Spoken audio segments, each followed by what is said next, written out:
You're listening to the Janchi Show, hosted by 3 Korean American adoptees diving headfirst into what it means to be adopted, Korean American, and more. And now, here's your hosts, Nathan, Patrick, and KJ. Hello, everyone. Welcome to the Janchi Show. This is an incredibly formal event. Thank you all for dressing up and being here. The microphones are mostly so we can record, and hopefully they don't feel like overkill to you. Does everything sound okay? Wonderful. For the people who do not listen to the show regularly and also don't know me, I'll just go through introductions. My name is KJ. This is Nathan, Patrick, and our guest, Stephanie Drenka. Stephanie, thanks for being here. Thanks for having me. Woo! Woo! That's What it. does Janchi mean? What is Janchi? Yeah. I was going to say, let's start with the basics. Yeah. Let's pretend we're doing a regular podcast. No, Let's we pretend are like doing we've a done regular- it before. We are doing a regular podcast.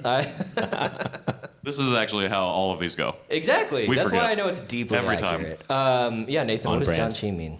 Janchi means feast or celebrate, I guess. Well, it doesn't really mean celebrate, but we like to consider ourselves celebrating our Korean adoption heritage and our culture and our stories. Well, and we also feast at the end of the show. Well, Yeah, yes. we're Which feasting. we are we are really feast- feasting yes, today. literally. Yeah, we're going to build our own feast. Yes. So, very Spoiler excited alert. about that. Yeah, for you out-of-towners, thank you for coming in. For you in-towners, thank you for being here. It's really exciting to do this in front of people. Yeah. It's also like mildly terrifying. I don't know how you... I mean, for A little people more nervous. listening at home who aren't here, It's the we same. should tell them that we are in person Oh, together. yeah, there's a live They show. might not know what's happening right now. Yeah, this is the morning show, so there's no cheering. It's just like by show of hands and things. Right. It's real chill. Everyone's making their way through their coffees or LaCroix or fruit Or cups. parfaits, yeah. Yeah. But there's like tens of people here. For the listeners at home, like we're very popular. Yes. It's a packed room. It's. I mean, we don't have to tell them it's not. I didn't. You just did. You can hear the sarcasm in your voice. Oh, darn it. Incredible. Yeah. So, Stephanie, you are a local CAD.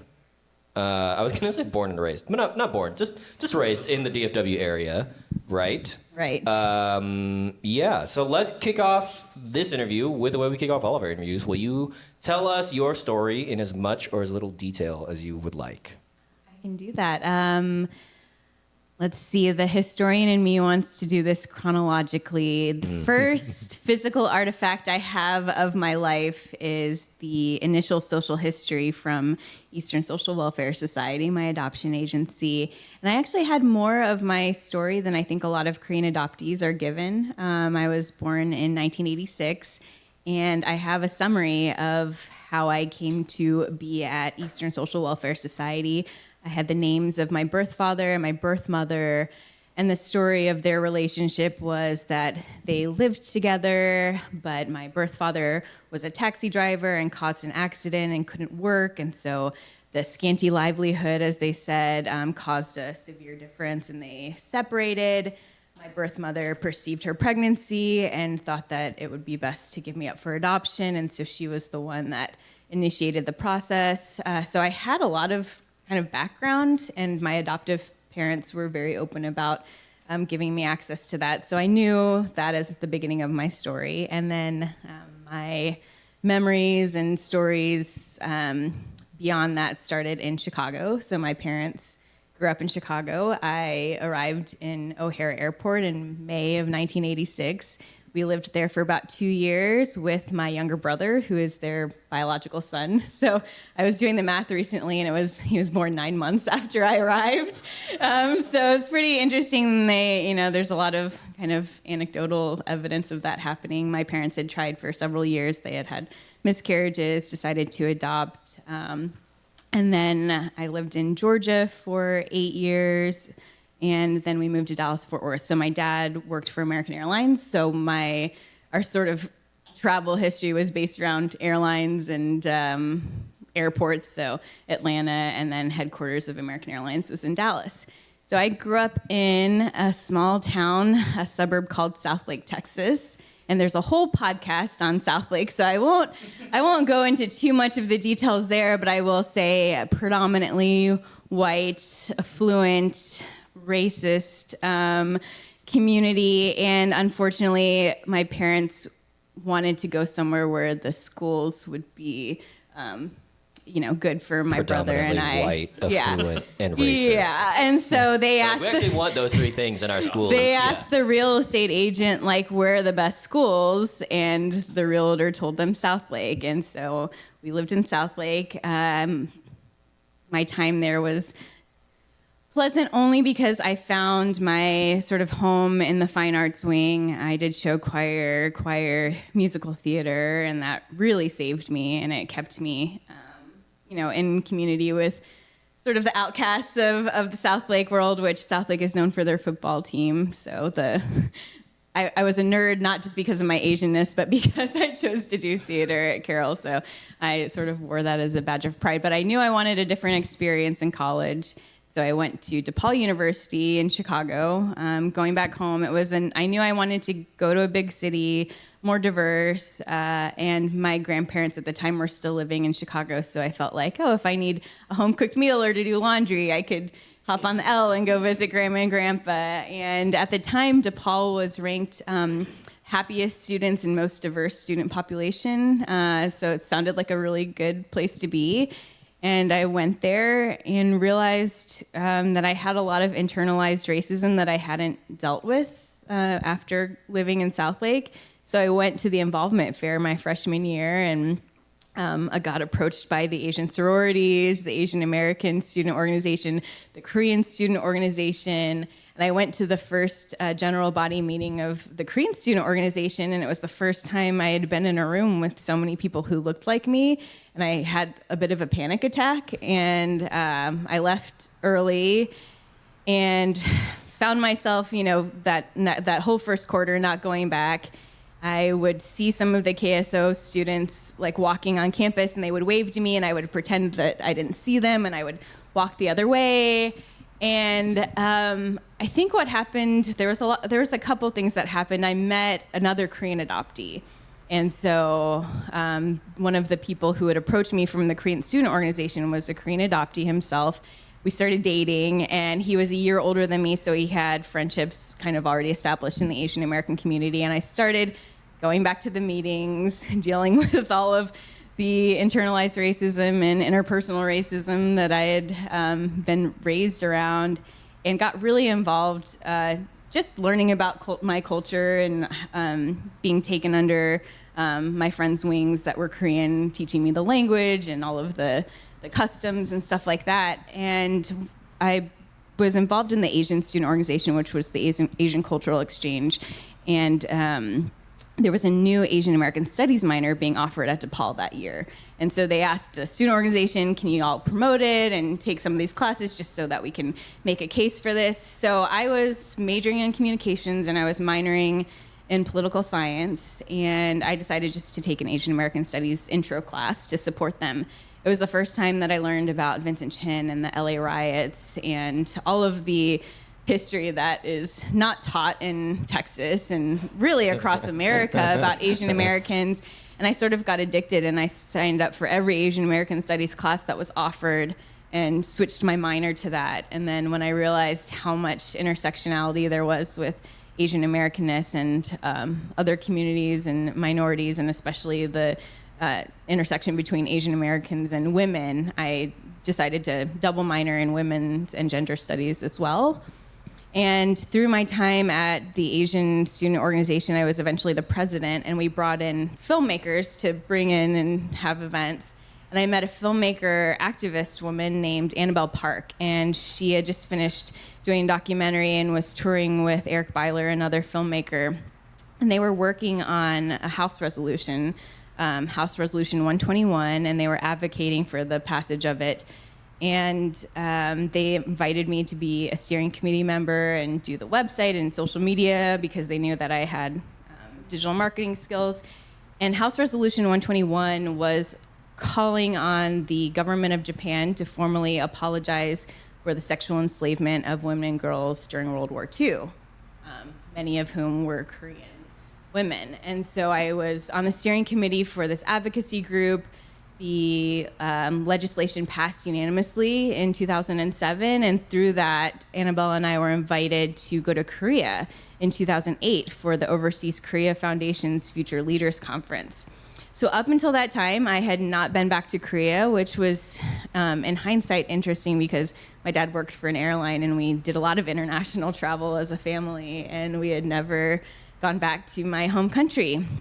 And so Annabelle fundraised for me to go with them because I was still a broke college student, recently graduated, still hadn't found employment after graduation. And so she fundraised to get me my ticket, and then the conference paid for the hotel. So it was my first time going back to Korea. The conference was very planned out, but I did think, okay, maybe I should go visit my adoption agency while I'm there, just something adoption related. I hadn't done a birth search or anything, but I contacted my local agency, which was in Illinois, and I told them I'm going back to Korea. So they connected me with the social worker at Eastern, and they said, you can come do a tour. Would you like to start a birth search? And I said, no, I think I just want to visit. And they're like, well, we could find your foster mother, who I was with for 3 months, who used to send me Christmas cards every year. And I was like, oh, I'd love to meet her. Perfect. So during the conference, I didn't actually think we were going to have time for me to go to the agency because they were, OKF. They're very regimented with their time. But there was a day that they were supposed to go to North Korea, and there had just been an incident where a tourist was shot. And so they had to change the plans a little bit, and they went to the DMZ instead. So I snuck out that day and went to the adoption agency. Went on the tour, did the whole, picture with the president and the old Korean man who was still there, and met my foster mother, which was really, really cool. She had the photo that was taken of me and her before I was sent on the airplane. She remembered me. She remembered that she said I had a big head. And that, but she also said that she had fostered a lot of babies, and every time the babies would leave, she was so worried about what would happen to them that she wouldn't eat for several days. Her kids remembered me. So that was really cool. And she wanted to actually drive me back to my hotel and spend more time with me, but the social worker was like, oh no, she has to do some other things. So I was like, okay, that's a little weird, but okay. So the social worker takes me into this room with a file of paperwork, and I was like, oh no, my parents gave me my file, I've got everything. And she's like, well, due to the laws at the time, there might be some information that your parents didn't get. So let's go through this file. It's required to go through when you're here. So she opens it, and the same thing that I knew. And then she's like, well, we did do an initial kind of search for your birth parents, and your birth father passed away in 2004. This was 2008 when I was there. So I was processing that. And then she's like, and then you had 2 older sisters. And she was like, oh, you didn't know that? And I was like, no, I didn't know that. And she's like, well, they were young. They might not have known that you existed. And I was just flabbergasted that they had this information the whole time, and I wasn't given that. And she asked me, okay, do you want to start a search now? And I said, absolutely. I already felt like I had missed the opportunity to connect with my birth father. Who knows what time I have left, and then the fact that I had sisters. So I started the search, and in my mind, I thought, oh, they send a telegram. And I was like, oh, they're gonna send the telegram. I'm gonna hear while I'm in Korea. I'm still here for a few more days. I'm gonna get to meet them. So I went back to the hotel, and I was so overwhelmed by what was happening, and the rest of the group was still on the tour. So I turned my computer on, and I recorded a video in my hotel room, and I uploaded it to YouTube. And it was just kind of documenting everything that I'd learned so that I could go back and process it later. And YouTube really became sort of an outlet for me to document this process, which took years. I went on the Korean television show via Skype to try to find them. They sent several telegrams. They sent police to the detectives to the address, and it looked like no one had lived there. So I kind of just went back to everyday life.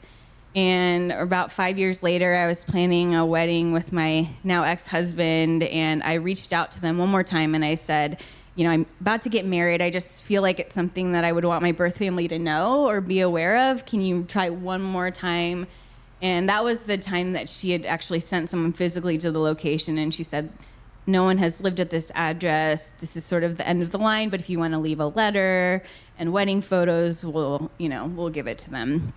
And that was like around like June or July. So it was good. I had closure, and I was ready to just like go forth and plan the wedding and buy a house, all of the things. And then Labor Day, September, I woke up to an email, and it was sent like overnight because of Korea time from the social worker. And the subject was good news. And I opened an email, and she said, I found your birth mother and your birth sisters. They're so excited to meet you. And we have letters from them, and here's photos of them.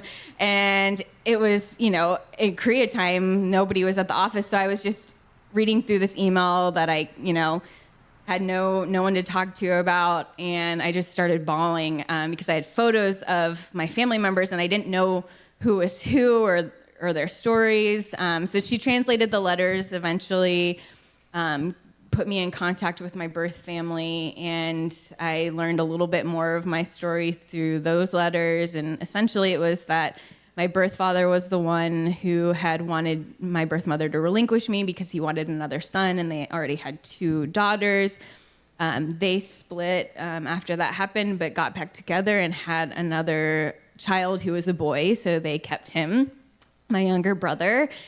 And the next step for me was going to meet them, because that was what I had hoped for all that time. And my dad arranged everything for me because he was in the travel industry. It was incredible to have him as a resource. I was able to fly out there standby during the week of Thanksgiving, so only a couple months after I found them. And he got me a hotel so that I could, decompress and adjust to the time and everything. And I went to meet them, and I don't know, I had seen sort of the reunion videos and stories, and I just thought it was going to be very dramatic. And I got to the adoption agency where we were meeting them, and they were all kind of in the lobby and just standing around, and it was just very, very awkward. So my middle sister and I had been talking the most because she spoke little English. And so I hugged her, and then I went to hug my sister's husbands and stuff. And they were all just it was just very, I didn't realize how, this is my family, but not. Right. They're strangers. And so in my mind, I was well, let's all hug and reunite. And they were just very, Who are you? Yeah, who are you? And so then I thought, okay, well, we'll have the interpreter. We'll get all the awkwardness out of the way. Well, the social worker was with another family, and so she's like, y'all go to lunch and then come back.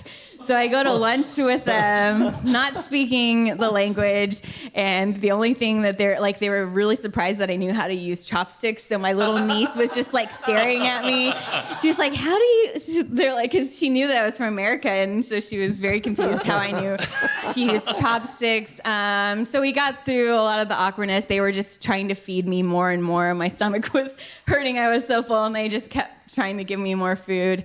We went back to the agency. I got a lot more of the story, and I had brought a video that my parents had made me when I graduated college that had all my performances. It was a montage of my life, and I thought that they would be really excited to see it and know that I had a good life and I was happy. And I played the video, and everyone started crying, and my sister got up and left the room, and I just felt did I do something wrong? What is going on? And my sister came back and talked to the social worker, and the social worker just explained their father was not a kind man, and so it was really hard for them to see the difference in our childhoods. He was an alcoholic and addicted to drugs, and so he prioritized sort of that and his mistress over the family. He died in jail. So seeing all the memories with my with my adoptive family, I think kind of triggered something in theirs. But I spent the rest of the week with them without the social worker after the first day and a half, and kind of just got by with Google search and Google Translate and kind of body language. And it was a surreal experience. It wasn't it didn't give me the answers that I think I was looking for. I thought that my birth mother would be really interested in learning about my life and getting to know me and building a relationship, but she still had so much guilt and shame that she wouldn't even look me in the eye. Like, she would just look down, and she just kept saying, "I'm sorry" in Korean, "미안해," like over and over. So I really just bonded with my middle sister because I spent the most time with her. My oldest sister had to work a lot. And so that was hard coming back from that, not getting kind of the closure that I thought, getting really close with my sister and then being taken away from her essentially again, and knowing that they weren't going to be at my wedding and all of that. But then you go back to real life, and I had a job, and I had all of this other stuff happening, and kind of forgot about it a little bit. My sister came with her husband and my niece to visit me in Dallas, and it was the first time that my mom and dad had met somebody from my birth family, so that was very interesting. It was, I think, painful for my mom to see my sister and I so close, and so there was so much physical resemblance between us. My birth mother actually said that when she was holding me as a baby, I looked so much like my middle sister. And so she told my middle sister that, and she said that as an adult, she would look to see if people who looked like her and wondered if it was her sister. So she had some plastic surgery, but in the earlier photos, like, we look almost identical. And it's really weird seeing photos of her at sort of my age in college when we were very similar looking, and it was almost like a glimpse of the life that I might have had. It was like getting to see that trajectory in her life. Fast forward, I think a few years, I just got really involved in work. I had several different career changes. I worked with fashion bloggers and in the technology world, and then I went to the nonprofit world, and that's sort of where I still am.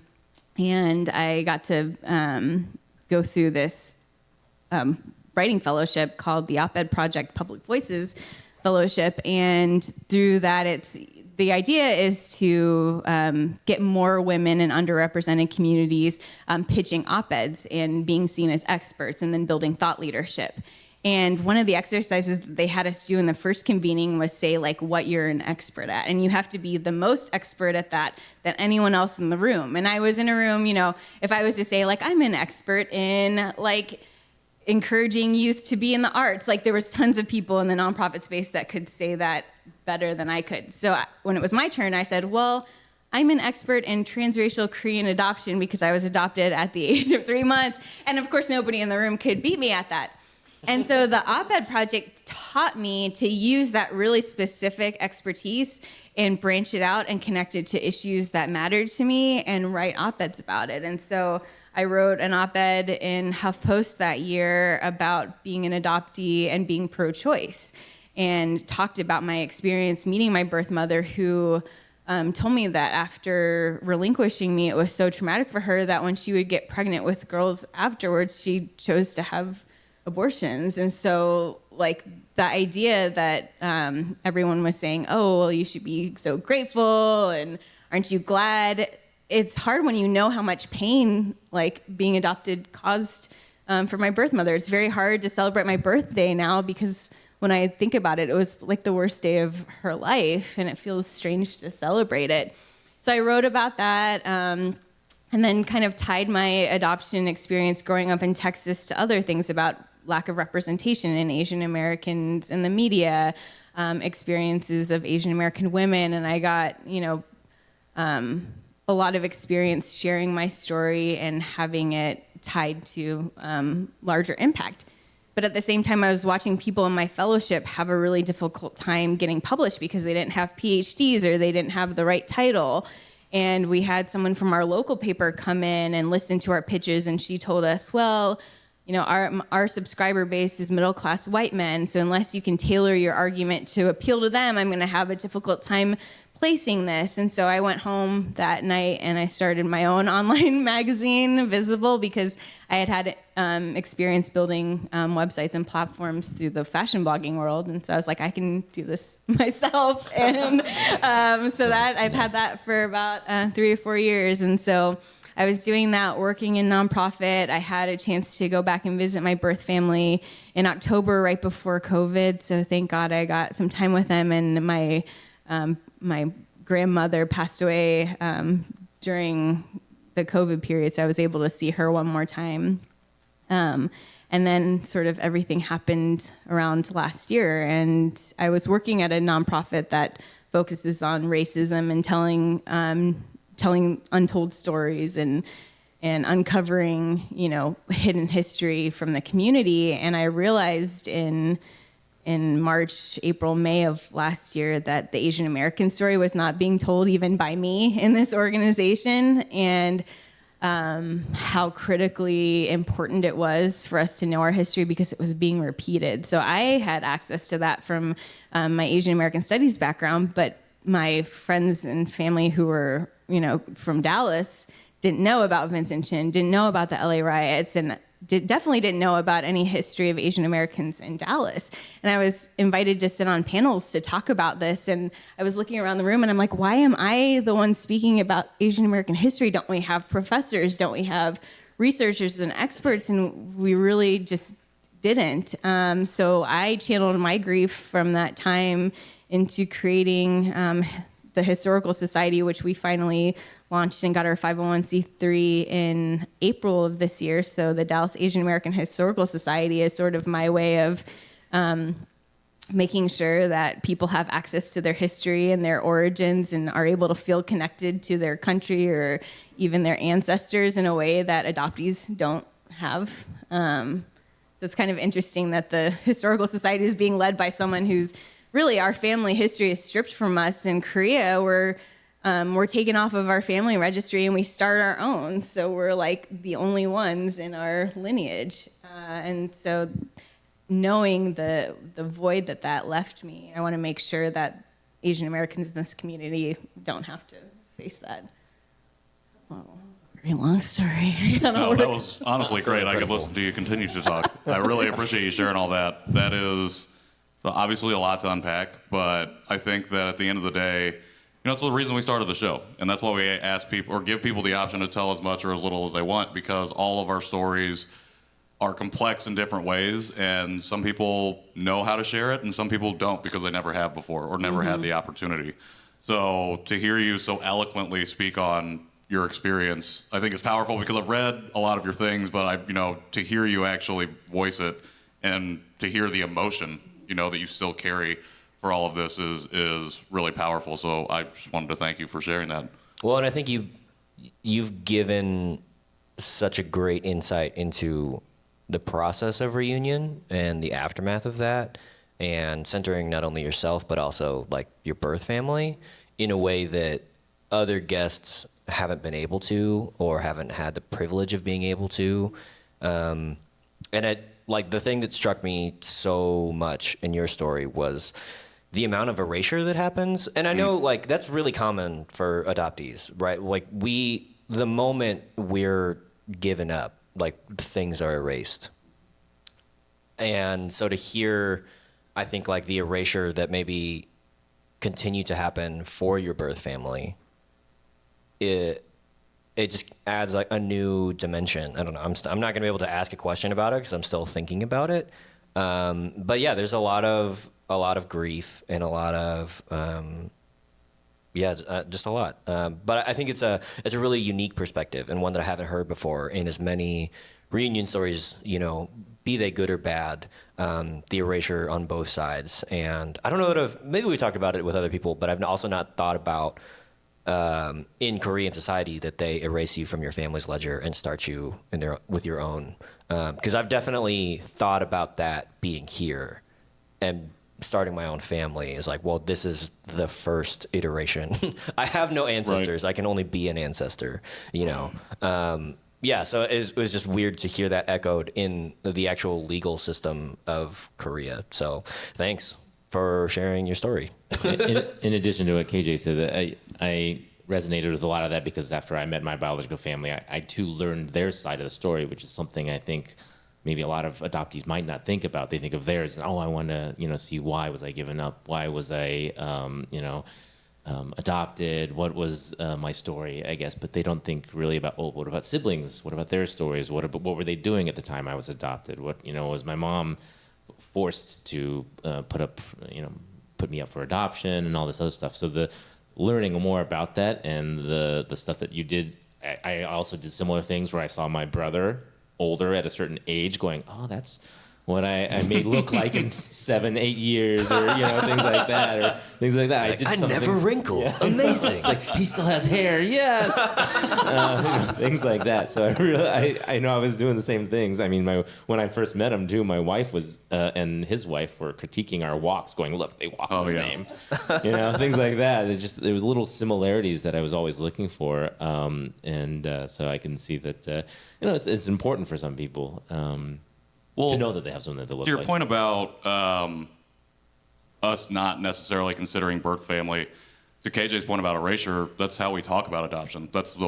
They are erased from that moment. Like, we don't want to talk about the people that are left behind or left out of that situation. So then we have to go through the process of uncovering that. And I think something that's really interesting, because I also like history, but knowing how you got so involved into history, though, in college and really throwing yourself into that, I wanted to ask, at that time, as you were learning about Asian American history and going through these classes and really developing that understanding, did your identity as an adoptee play any role in that at that time? Was that something that you were thinking about and was influencing how you were learning? I still hadn't done a lot of research on Korean adoption at the time, and I think it kind of just went back to that insecurity of not being Korean enough, not speaking the language. So I focused a lot on just general Asian American history. And then going back to Korea was an interesting moment for me. The survivor that I got really close with at the time, Lee Young-soo, who is a former comfort woman in quotation marks, she and I got really close, and she was really interested in me finding my birth family, and she apologized to me on behalf of Koreans. And she was like, "I'm so sorry, and I apologize for what we did to you."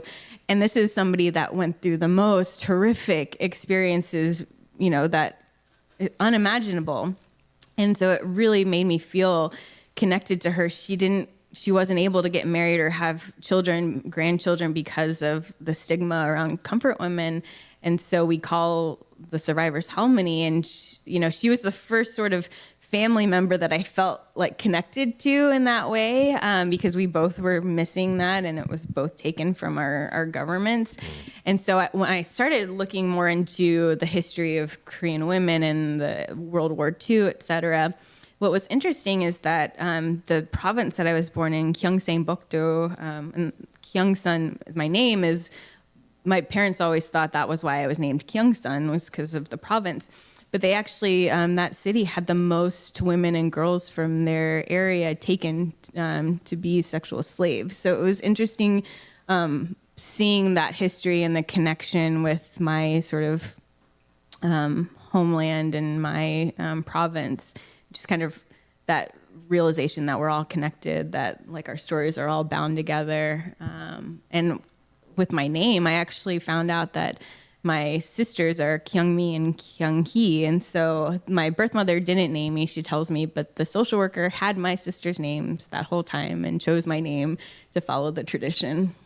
So I thought that was another thank you for sharing that one. And I thought that was another really interesting thing about your story, is that like you went back and you snuck away from the OKF tour, which I know about, to do your own thing, which was to go, not necessarily like go back to the orphanage or whatever, but like to not necessarily, to meet your foster mom. That's what it was. And then after you had done that, the social worker had went out on their own to initiate the search that you said that you didn't want to do. So I wanted to ask you about that. Like, what was obviously you got new information that, propelled you through the rest of your journey, or that specific part of your journey, but what was your initial reaction to being like, you just did all this without my consent? At that point I was, not happy, but I was relieved to have the information. Looking back, what's frustrating to me is the access to information that they have, and they don't give you that full context before they ask you. Like, if I had known that I had sisters, if I had known that my birth father had passed away, I would have started looking for my birth mother possibly sooner. Like back in 2004, I was 18 at the time. I could have known. So that was frustrating to me. The the kicker is that I wouldn't have been reunited with them had it not been for a social worker that broke the rules and contacted my sister directly. So after that email that I had sent about the wedding, and she sent me that email back, she went around protocol, had my sister's names, and sent a telegram to my sister's address, found her. Wow. And so that was not allowed. And if she had followed the rules, it would still have been just a telegram. It was going to my grandmother's house that my birth mother didn't live in anymore. And so, but yeah, so that our fate is left in the hands of people that are bound by rules that keep us from the information that we deserve to have. That's the whole system of adoption, both stateside, but in Korea too. And you're like, it's so gridlocked, and there's a bunch of red tape on both sides, and it makes it so hard for adoptees to break through and find any sense of connection to anything. So because it's like time limited, like for your files, like you're not even allowed to take pictures of your files. Like you get here's 5 minutes and memorize all of this. Oh, you don't have a translator? Sorry. Like you have to go ahead and figure that out on your own. So wild. What I want to jump to your time at undergrad at DePaul, and I think it's significant that you did have someone else that guide you into the Asian American space. And I think we talk a lot about on the show about how we hold Asian American and adoptee identities as intersectional, but definitely their own thing. But I'm curious, what was was there a moment in college or maybe right after college when you were like, yeah, I feel comfortable now saying I'm Asian American. I feel comfortable opting into this identity. I've moved past my own internal hangups of that. The story that really changed my view of Asian Americans. Sorry. You can take a minute. We'll just edit it out. It was out on the podcast. It was the story of Vincent. For me, it was the story of Vincent Chin's murder, but more specifically, the advocacy of Helen Zia. And so I think I connected and resonated with her story as a journalist because I was studying communications thinking I'm going to go into journalism, but I was having trouble with that objectivity that's required of traditional journalism. And then hearing about Helen Zia and learning her story and the fact that she was a reporter, but when it came to reporting on her own community and the injustice and the racism and needing to name Vincent Chin's murder as a racist act, that she went around the traditions of that because the Asian American community needed it, and the rallying of the communities behind her and behind the advocacy for Vincent Chin's murders to be brought to justice really made me feel proud to be part of that community. Yeah. Yeah, I think that's something I feel like a lot of us, especially in the Asian adoptee community, have went through over, especially since Atlanta. So, last March, I feel like that was an inflection point for a lot of us. Mm-hmm. There were 6 of us in a clubhouse room when the news broke. It was just Asian adoptees, and we all was just like, what does this mean? And so we all just kind of went to process on our own, and we started our own adoptee rooms specifically because we felt like the Asian American rooms were not recognizing our stories. We'd go up on stage and share, and then you'd hear nothing, and then somebody who else would come on, and then everybody would be like, oh yes, I resonate with that. I'm like, well, I want people who resonate with my story. But after that happened, I went into another room, and I got up on stage and shared, and for the first time I felt like I was heard, and for the first time I felt like, okay, I think I am Asian American. I think I can actually lean into this. And so I think the really sad part the really unfortunate part is that a lot of times it takes this traumatic moment, some sort of really devastating point in history for us to be able to be like, oh, maybe this is something I need to think about. Because when we walk on the street or when we exist in the world, we go to work, we're still Asian. People don't look at us and go, oh, you're adopted. Yeah, you don't get a hall pass for being adopted. Yeah, you don't just pick that out. We wear our ethnicities on our face, literally. And so, I think it's just really sad to think about the trauma that's needed for us to kind of find those things. And I was wondering, speaking not of trauma, but of specifically of history, after you talked about it a little bit, but when you started to really lean into all of this and learning about Helensy and what she did you have ideas about how you could potentially advocate for the adoptee community from that standpoint? Because I don't think there's like journalists or people operating in that space, especially from even a subjective mindset, talking about those types of things. Did you notice that? And was that something that you had thought about, oh, maybe I could bring a voice to that community here? The advocacy part for me was sort of accidental. When I was in college and I was recording those YouTube videos, it was because all of my friends, even Asian American or non-Asian, couldn't understand what it was like to hear this information about your birth family, to not be able to share it with your adoptive parents because it'll hurt their feelings. And so when I was recording it, it was more me reaching out, hoping that someone in the adoptee community would understand, but also in case somebody else was going through that same thing so that they would feel like they weren't alone.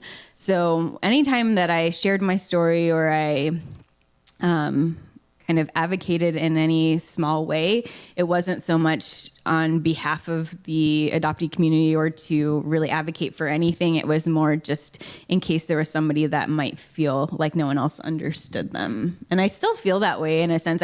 I recognize my privilege and the ability for me to share my story, to advocate for change in a different way. But at the core of it, it's still just in case there's a high schooler right now in somewhere like Southlake who can't talk to their parents about what's going on after the Atlanta shootings, that they know that there's someone who's been through it and survived, and that they can keep going.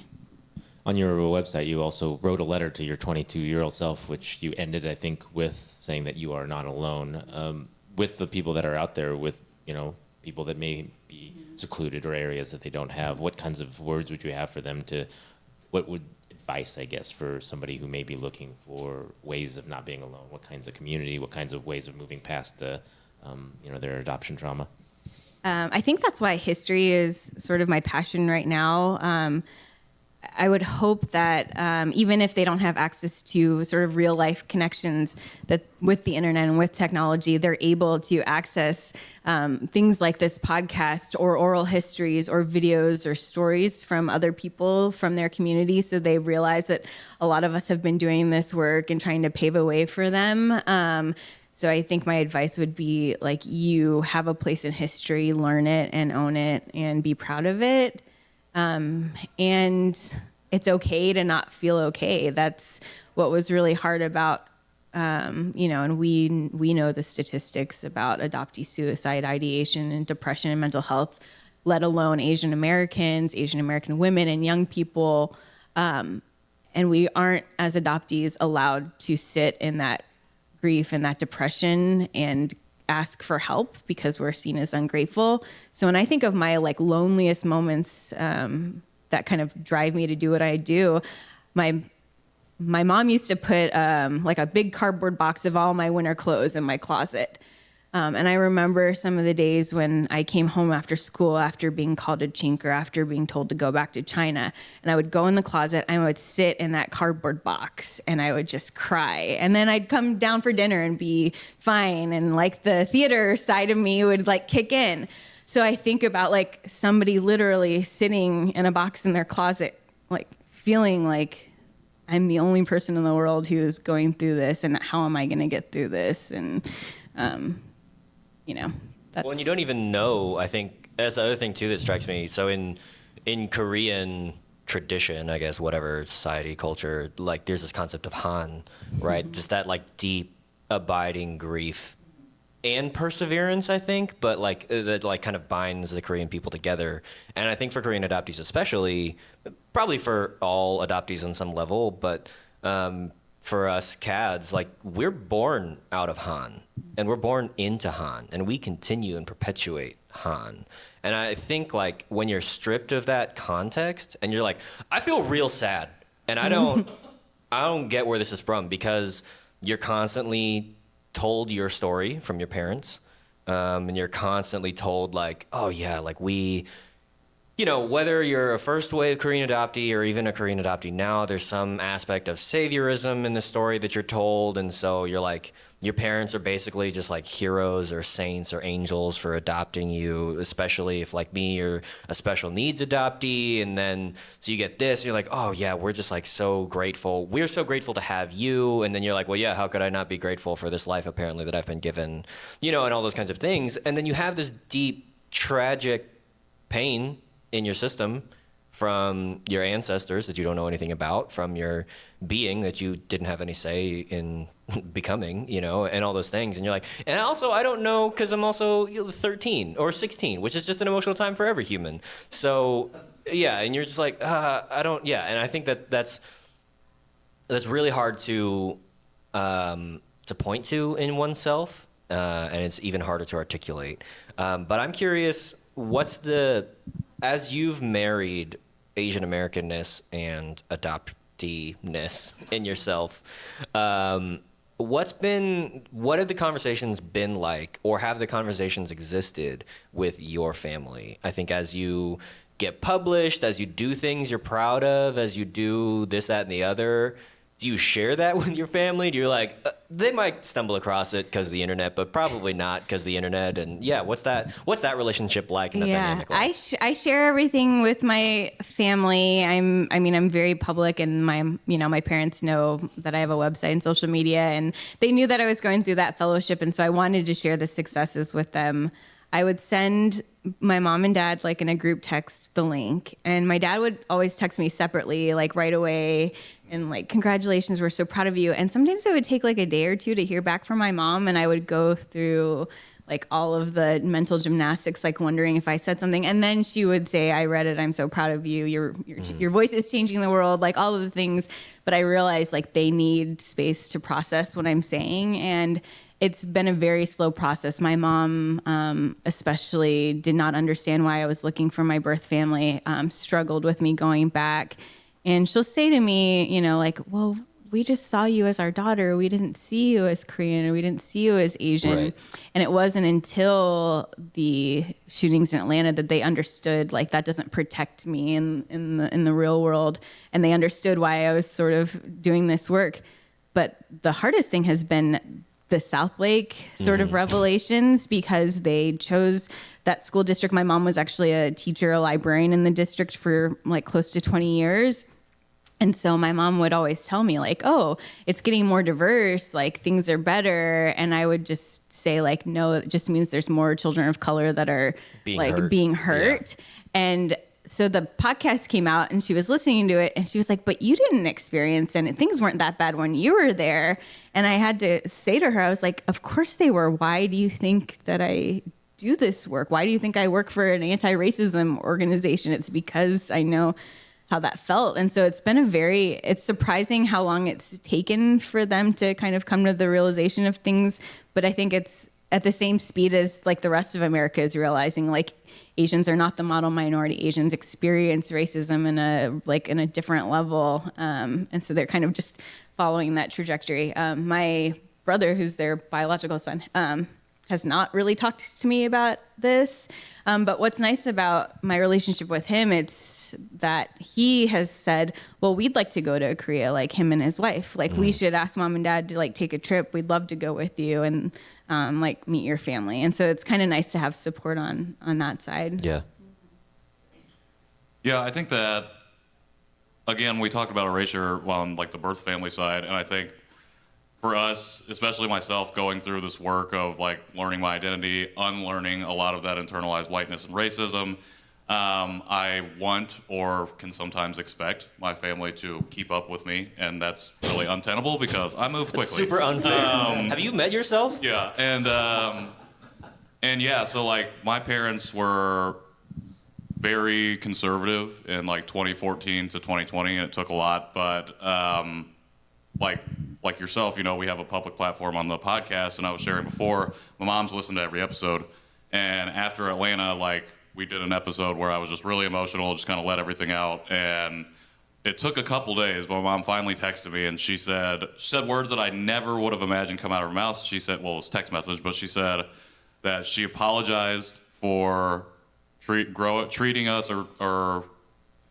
she apologized for raising us in a colorblind household, and then she said that she finally understood that she would never understand what it meant to be a person of color or an Asian American. And like I was at work that day, and I was like started crying at my desk. I'm like, okay, I gotta leave. Like this is like way too much. But it set us on this path of like healing, and then at like that moment too made me realize, okay, it does take that time, and kind of like how you said your mom might take a couple days where your dad will text you immediately. Like my relationship with my father is still positive, but like he's definitely moving much more slowly. Like they'll give me the we're proud of you, this, that, and the other with him, but it's been a lot longer process, and I'll sit there and wait by the phone and wait to hear something and never hear anything. It's like, okay, what can I do to push on this? Or thinking that it's my fault that I've done something now to make him feel like he can't say that, or share in that growth and healing. So I appreciate you reflecting on that and sharing that. When it comes to that process, especially with our adoptive families, I was wondering if you could share a little bit, kind of like Nathan had asked, some advice for people on how you approach that relationship when sharing. Because I know like a lot of people who end up on our show will be sharing for the first time. And we've had folks who are like, I don't know if my parents will listen to this, but if they do, I don't know what's going to happen. I don't know if I should share this with my exactly. parents. So it's like, are there words of encouragement or advice that you would give for people to navigate that particular relationship?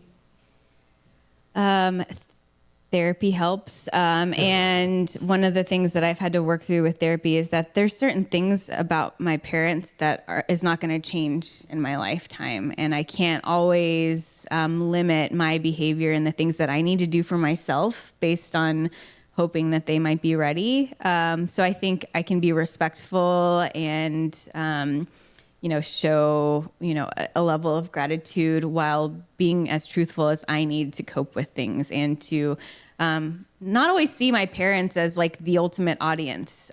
Because sometimes I'll share the article and I will go through those moments of like, what did I do? But then I get messages from adoptive parents who have access to resources that my parents didn't have. And they're like, oh, we're so excited that we can show your videos to our kids when they grow up, or like, can I email you with questions? And so, I'm reaching other people besides my parents with my story. And that sometimes needs to outweigh the fear of what my parents might think or feel. I love that. What does it feel like when adoptive parents reach out to you with those messages? It makes me feel hopeful. It makes me feel like the work that we've done over the past, decades is not in vain, and things are changing, and things are very different than when my parents and our parents adopted us and were given horrible advice from adoption agencies and social workers. Assimilate only.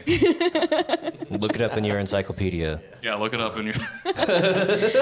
Yeah, a lot of the work that we do. K is for Korea.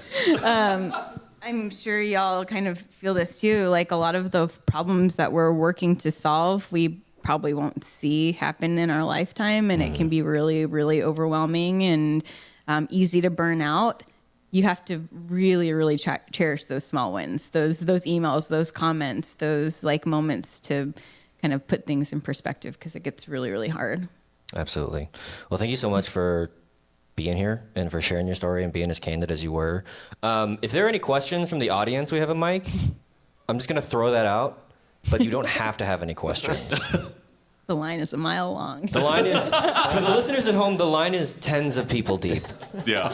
They're sitting outside waiting for Lifeline check-ins. There's a traffic jam. This is the advantage of doing the live, though, is you get the in-person chance to ask a Just pop your question. jaw. I did. That was loud. It's fine. I'll edit it out. I'm leaving it in. I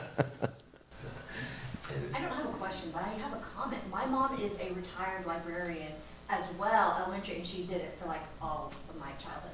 And so when you were talking about the children coming in, in your perspective, I was literally thinking copy and paste. And I like how you guys talked about like basically the emotional cap of your parents, and about how it's kind of being released a bit, but they are still very set in their ways. So. Yeah, I've had multiple times where my parents have apologized as well and then that's what we kind of briefly talked about at the beginning. Sometimes I feel like I don't want to say too much, or I don't want to offend them, and I have to be careful with what I say, but it's not intended to be pointed at them, and I'm not blaming them, and I'm not saying they did anything wrong, but they still felt the need to apologize that they didn't do more, I guess, and that they didn't, because you were through Dylan too, that we didn't know that there were Dylan camps and things like that. So, when we were racing. Even then, those Dylan camps Yeah. didn't do much. Would I have wanted to go? Who knows? Yeah. That's funny. Well, I think I think one of the things that we do is we take it on ourselves, like we have to be the ones to educate our families and be the ones to give them the answers and how to do this or that, when that's really not the case. It's also on them to be able to want to do that work for us. It's not all the weight on our shoulders. Yeah, the amount of times I've heard black people say to black people, or queer folk say it to queer folk, like, you don't have to educate. Yeah. Like, that's not on your shoulders. And then, like, when you think about that for ourselves, you're like, oh, yeah, I guess that also applies to us, too. Like, we don't have to shoulder this burden. Like, there are people who are willing to do that with our own communities, who are willing to put out podcasts or books or, whatever. So, like, the information is out there, and you shouldn't feel that personal burden. And it is, like, I mean, I get, like, it's kind of rude to be like, hey, with my life, I'm going to constantly throw my parents into some cognitive dissonance. Right. For not know, you know what I mean? So, like, it's hard to, I think the thing that I've learned is how to hold grief without blame. Sure. And that's like, you know what I mean? Like, it is what it is, and this is how I was raised, and I grieve that, and I also don't blame anyone, and I want things to be better for the next wave of adoptees or adoptive parents or birth parent, whomever, whatever system you decide to fight. So. Well, it's that and, like you said, it's getting away from the binary of or. Like, we can only have it this way or that way. It's like, no, we can have it all the ways. Because we do. We can have it all the ways. We contain multitudes. And not blaming people, but blaming systems and blaming institutions and holding them accountable while still, like, being empathetic and understanding to the people that were, caught up in the system. Changing the system. Mm-hmm.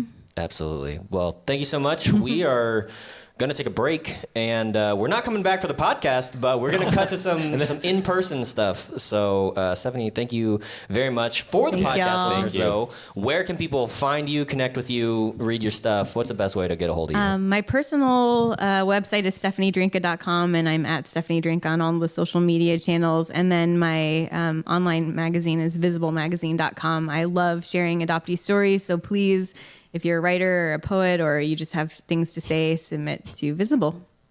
Perfect. And if you're in the Dallas area, Dallas Asian History. DallasAsianHistory.org. Got it. For the DFW area, but mostly Dallas, starting in Dallas. And if you want to find us, you can find it in the show notes because I don't want to do the extra. In person. Extra? Yeah. We'll tag it. We'll tag it later. You get it. You know where to find us. All right. Thanks, everybody. Thank you. Yay.